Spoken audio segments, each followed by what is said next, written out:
عجیب خبر استغفار ډېر لوی فائدې چرته چې استغفار په یو قوم کې خلک کوي کنه الله جل شانو د قوم له عذاب نه ورکړي څنګه ورکړي عذاب نه ورکړي خو په شرط دی چې کله اکثریت استغفار والی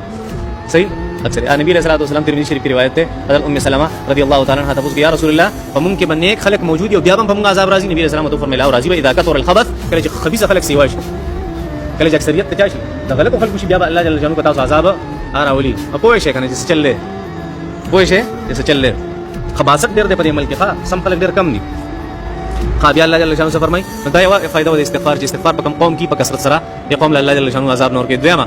دا د نعمتونو دروازه کولاوي په انسانانو الله جل جلاله سورې نوح کې فرمای فقل تستغفروا ربكم انه كان غفارا يرسل السماء عليكم مدرارا يمددكم باموال وبنين ويجعل لكم جنات ويجعل لكم انهارا الله جل جلاله فرمای تاسو استغفار کوئ استغفروا ربكم انه كان غفارا الله تاسو معافم کی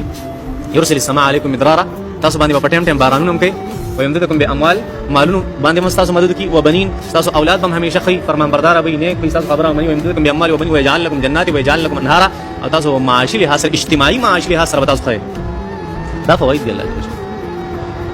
زګونه پورو نو ما كان الله معذبهم او نه دی الله جل شانو دی لرا چرته عذاب ورکوم کې هم استغفرون ترڅو ګورچې استغفار کوي